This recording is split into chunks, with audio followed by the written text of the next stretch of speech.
Hello there, and welcome back to War Thunder. And today we will have a ship review on the Kanonenboot K-2. And this is a rather untypical ship for the German Navy because this is not a German design. It was fitted with some German equipment, but the basic design is not German, yet it is in the German tech tree. About its origin, its historical career, etc., there is again a 5-minute guide made by Drachinifel that we are about to hear. And again, this ship review, I have to point out, is not just about the ship, but also one factor that I think not a lot of people are really pointing out when they compare ships, which is so mandatory for a ship's combat effectiveness, and I will talk excessively about this later. The ship, in direct comparison with its battle rating of 3.7, doesn't really look all that promising. Not the most amount of guns, not the most amount of DPM, not really a good ammunition choice.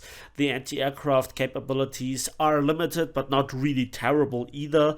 And yeah, I think the really big downside of this ship is that it spawns with destroyers, but is very slow, practically half the speed.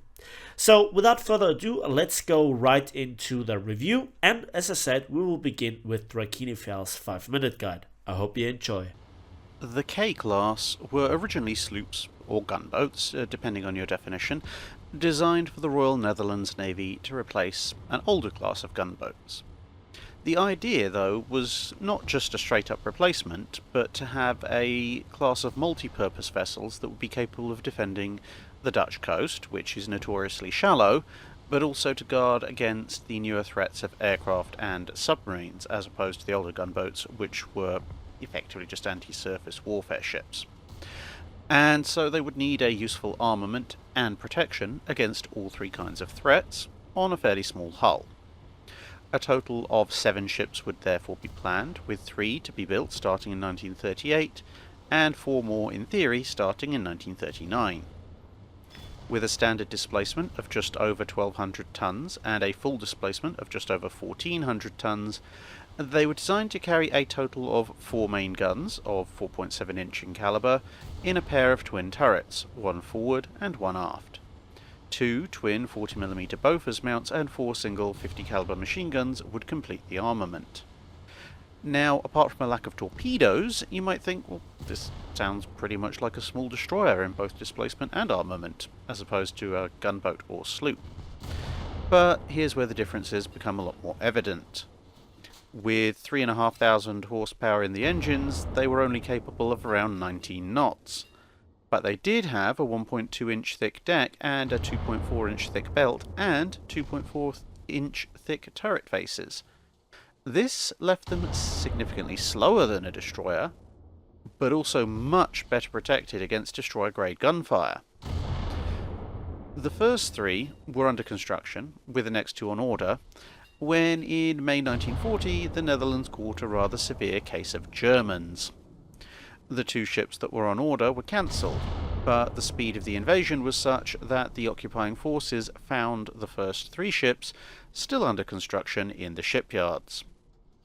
Since they were always in need of more ships, the Kriegsmarine ordered them to be completed, and so work would continue, with K1 launching later in the year and K2 and K3 launching in 1941, all 3 then commissioning about a year after their respective launch dates. However, the 40mm and 50 cal armament had not been delivered to the ships, and now it never would be. So they would be completed with a pair of twin 37mm German flak cannon replacing the Bofors, and a total of no less than 12 20mm flak cannon replacing the 50 cals, 2 in flak Vierling quad mounts, and a pair of twin mounts also being used. Additionally, the Germans would add mine rails to allow for mine laying, and they would use a more traditional low-angle turret mount compared to what the Dutch had planned, which was for the 4.7 inch guns to be dual-purpose in high-angle mounts. Due to various changes, including those we've just mentioned, as well as a number of issues with completing the machinery, which, left in Dutch hands, had magically developed a series of faults and broken parts, the vessels were somewhat slower in German service than they had originally been designed to be, with only K3 approaching the designed 19-knot top speed. The ships would be used in defence of German and Norwegian waters during the latter half of the Second World War, and as with so many Axis naval units that survived to the bulk of the war, K1 would be found and sunk in 1945 by Allied air power. K3 would be found lying around after the war and returned to the Netherlands, where it would serve for another 15 years before being scrapped in 1960. K2 was late into the war compared to its sister ships after having been damaged in an air raid during its construction, but once it was in service it served mostly on escort duty. Whilst in this role, she would be torpedoed in the stern by a torpedo bomber in October 1944 whilst operating off Norway, protecting convoy KS-328T. Despite her small size, she would actually survive this torpedoing and would eventually be towed off to safety by an accompanying minesweeper, the M1.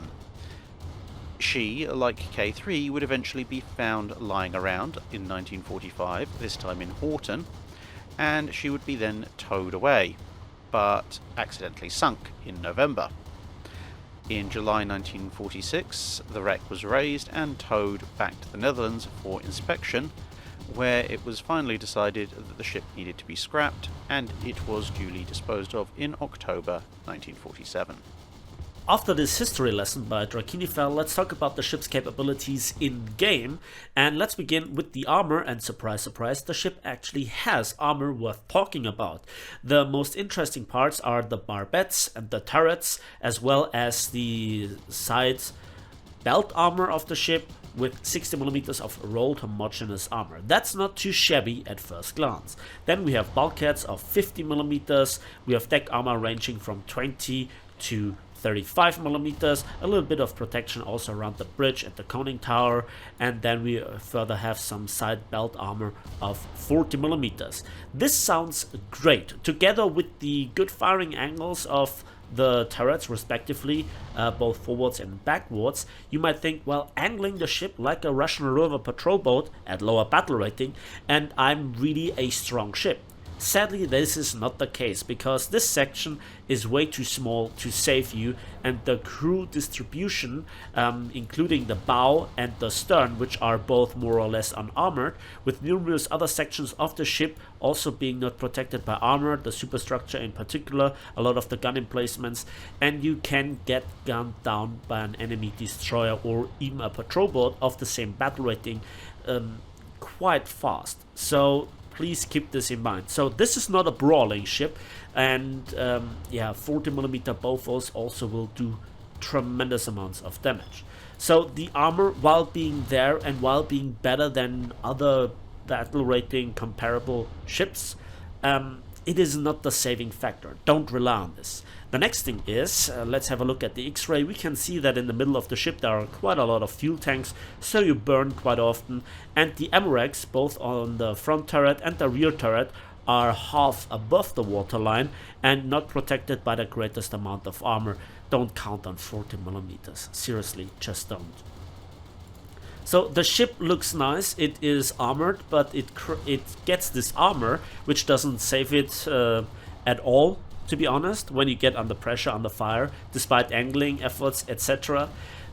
It costs you a lot of speed. And how this affects the ship, let's talk about the rest of the stats in another gameplay, background, flavored stat comparison. So now let's compare the ship to some of its rivals of other nations to just get a first impression what the ship might be able to do. The amount of guns and their caliber, 4 guns and 120mm of those L45 guns, is perfectly fine, nothing wrong with that. In comparison, the amount of ammunition per gun with 120 rounds in direct comparison is by quite some bit the lowest. Also the reload and therefore also the DPM are not even in the same league of the other destroyers. And so yeah, the effective DPM with 38.1 shells per minute, if you will, compared to a DPM of 60 shells with the USS Elwyn DD355, or aka in the tech tree the Farragut, is not really that great. But there is one factor that I have to point out, and that you might have already seen in the gameplay in the background. The guns are, like the Frunze's guns, very accurate, and we'll see how much damage they inflict per shell hit, but you also can see it right now in the background gameplay. Let's come to the torpedoes, or aka the torpedoes that aren't there. And that is both a good thing and a bad thing. First of all, that's a good thing because you don't have to worry about them, and so an HE shell hit cannot ignite them because there are no launches there if you forget to launch them in the beginning of the game.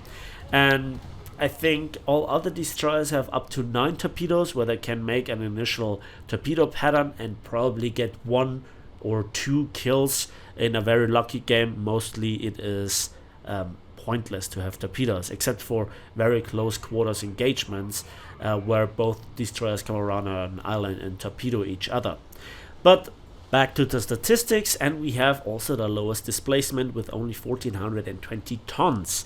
That reflects a little bit the shortness and the smallness of the ship, if you will, and also the lack of survivability when a compartment gets hit.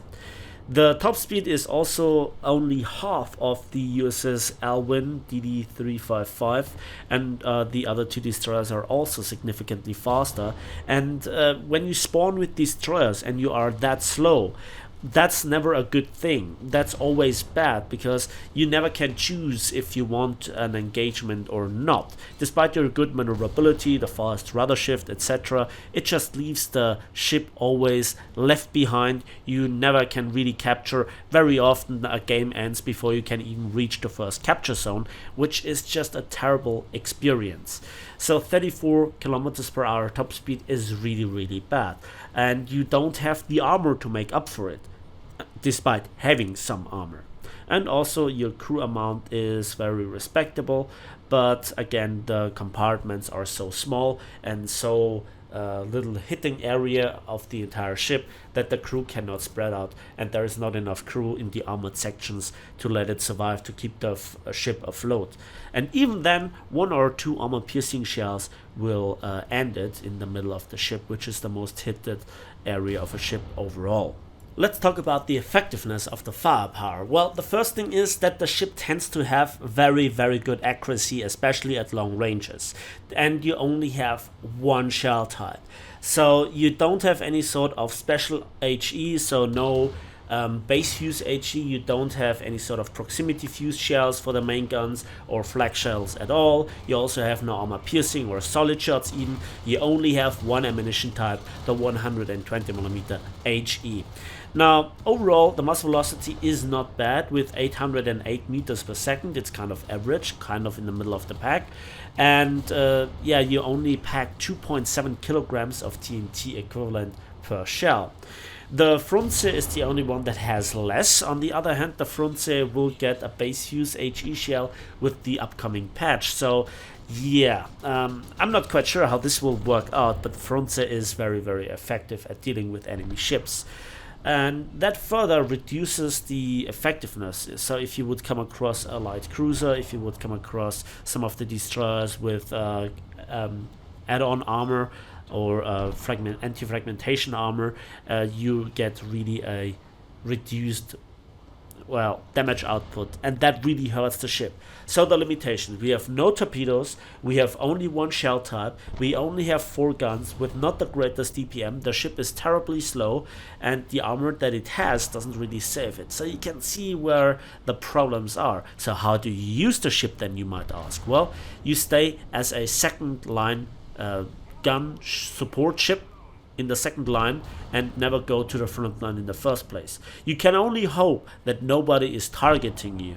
On the other hand, enemy ships, or enemy commanders rather, know that you are a very easy target, you're easy to gun down, and you also pose quite a bit of a threat thanks to your accuracy.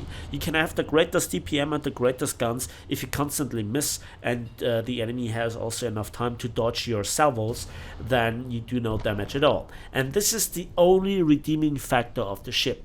Now let's talk about the rest of the armament, and we have quite a bit of 20mm and 37mm support. We have 2 Feeling Flux or quadruple 20mm mountings, and 4 single 20mm mountings, and 2 double 37mm SKC 30 mountings. The problem is that the ship also has some depth charges, which are mostly useless because you are so slow you cannot sneak up on somebody. But if somebody tries to surround you on the rear, maybe, but it's a big maybe.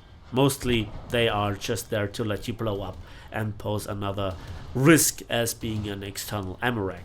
So this is the German tech tree ship, that is the Kanonenboot K-2. It's an unusual design for Germany, especially at this battle rating. I personally, despite all the many shortcomings that the ship has and offers, I still absolutely love it for its accuracy. It's one of the most fun things to observe, that you can take on enemy destroyers that clearly outgun you, out DPM you, outperform you, and you still get in the hits. Despite your shells not having the greatest damage, you still do the damage consistently if you have a good aim, and it is the best teacher in how to aim properly, because for a good aim you get rewarded, and with bad aim it's not a luck shot, you miss the most of your shots, as it should be. And this is for me personally by design really satisfying. I recommend the ship just to try it out. It depends obviously on the map where you can shoot from the very beginning. I would use it, maybe hold yourself in the back, just play as aggressive as possible, but as passive as needed. If you grab the attention of an enemy destroyer where you are then obviously outnumbered in terms of ships, etc., there is not much that you can hope for, and half your firepower is gone, so this is a really big drawback. Nevertheless, I hope you enjoyed the review. I hope you had a little bit of insight in the tactics and what I really like. I cannot really tell this often enough, that accuracy is really what I love on a ship, be it the Soviet Frunze, be it any other ship, amongst the cruisers obviously the KMS Köln before patch 1.87 drops is the master of precision firing. I think there is a lot of work to do, because a lot of the other destroyers have incredible DPM, incredible rate of fire, and very good shell stats, but they just don't hit anything at combat ranges.